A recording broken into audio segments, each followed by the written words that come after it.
बिस्मिल्लाहिर्रहमानिर्रहीम। अस्सलाम वालेकुम। उम्मीद करता हूँ सब खैरियत से होंगे। अल्लाह ताला सबको अपने ज़मान में रखा और दुनिया व आखिरत की तमाम खुशियाँ नसीब फरमाए। आज हम फिर एक नई वीडियो के साथ हाज़िर हुए। आज का जो हमारा टॉपिक है वो मर्द और औरत के हवाले से दोनों के लिए एक नुस्खा सा बेहतरीन नुस्खा लेके हाज़िर हुए हैं। तो उस नुस्खे का जो सबसे पहले फ़ायदा है, ये जो इसाबी कमज़ोरी वगैरह है उसको ख़त्म करता है। और पट्ठों का खिंचाव, ये आजकल ख़वातीन में कुछ ज़्यादा हो रहा है कि कुछ थोड़ा बहुत काम करती हैं तो उनके कुछ पट्ठे वगैरह हैं वो खिंचाव हो जाता है, या कोई दर्दें वगैरह पट्ठों में शुरू हो जाती है, कंधों में शुरू हो जाती है, या कोई बाजू वगैरह में शुरू हो जाती है। तो और उसके साथ साथ कमर का दर्द है जो, ये भी अगर है किसी को, वो अगर ये नुस्खा इस्तेमाल करेगा तो उसका कमर का दर्द भी ख़त्म हो जाएगा। और जो मर्द हजरात हैं वो अपनी जो मर्दाना कमज़ोरी है उसको भी बेहतरीन कर सकते हैं इस नुस्खे के साथ। और जो मनी का पतलापन है उसको भी गाढ़ा करेंगे। ये जो नुस्खा है ये बहुत बेहतरीन है। सिर्फ सर्दियों के हवाले से है कि उसमें गर्म चीज़ें कुछ ज़्यादा हैं, तो उसके हवाले से सिर्फ सर्दियों में इसको इस्तेमाल कर सकते हैं। क्यों, गर्मियों में अगर करना भी है तो बहुत कम मिकदार में। क्यों, अभी तो फ़िलहाल सर्दियों का जो सीज़न है वो स्टार्ट हो रहा है।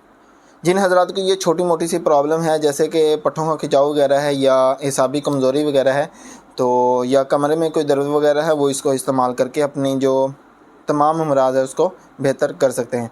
तो अपने नुस्खे की तरफ आने से पहले हमारी एक छोटी सी रिक्वेस्ट होती है कि अगर आपने हमारा चैनल सब्सक्राइब नहीं किया है तो चैनल को सब्सक्राइब कर लें और बेल आइकन का जो बटन है उस पर क्लिक कर लें। उसका फ़ायदा ये होगा जो हमारी नई आने वाली वीडियो है वो आप तक टाइम पर पहुँच सके। तो नुस्खे की तरफ आते हैं। नुस्खे में जो कि थोड़ा सा लंबा है इसलिए मैंने इसको लिख के रखा हुआ है।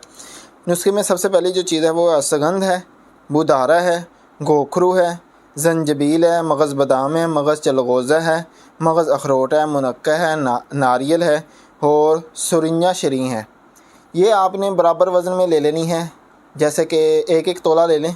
शुरू में तो आप एक एक तोला लें सब चीज़ों को, तो साफ़ सुथरा कर लें। और जो इसमें मुनक्का है इसको आपने अलग रखना है और इसका जो बीज है उसको निकाल के रखना है। बाकी चीज़ों को आपने ग्राइंडर कर लेना है। नारियल आपने खुश्क ही लेना है और उसको मशीन में अगर कोशिश करेंगे उसका तेल ना बने। क्यों, अक्सर होता है तेल में ज़्यादा रगड़ाई हो जाए तो बाकी चीज़ों को ये कम रगड़ना, बाकी चीज़ें कम रगड़ाई होती हैं तो इसका तेल निकला तो उसको पीसना काफ़ी मुश्किल हो जाता है। क्यों, इसको बारीक सफ़ूफ बनाना है, जितना बारीक होगा उतना ज़्यादा फ़ायदा होगा। और मुनक्का को आपने आखिर में इसमें कूट के फिर मिक्स करना है। मुनक्का का या तो आप कवाम तैयार कर लें, उसका कवाम अगर आप देख लें यूट्यूब पे उसकी वीडियो है, नहीं तो आसान तरीका है कवाम तैयार करने का। मुनक्का का आप रात को भिगो के रखें, उसका बीज निकाल के उसको भिगो के रखें और उसमें चीनी डाल के, तो इसका आप तरीक़ाकार, क्यों, इस पे अगर आप वीडियो देख लेंगे इसका जो चीनी का हिसाब है वो आप देख लें तो ज़्यादा बेहतर है। नहीं तो आपने इसको गाढ़ा करना है, जैसे कि आप चाशनी वगैरह तैयार करते हैं ऐसे ही इस मुनक्का का कवाम तैयार होता है। तो उसी कवाम में आप इसकी जो मजून है वो तैयार कर लें, बाकी सफ़ूफ को उसमें मिक्स कर लें।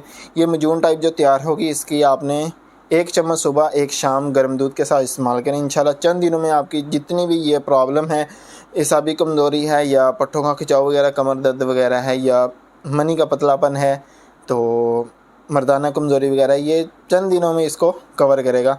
तो ये थी आज की छोटी सी वीडियो। अच्छी लगी हो तो लाइक शेयर ज़रूर करिएगा और कमेंट करके बताइएगा कि आज की वीडियो हमारी कैसी लगी। और अपने भाई को अपनी खुसूसी दुआओं में याद रखिएगा। अगली वीडियो तक के लिए हमें इजाज़त दीजिएगा और अपना बहुत सारा ख्याल रखिएगा। अल्लाह हाफिज़।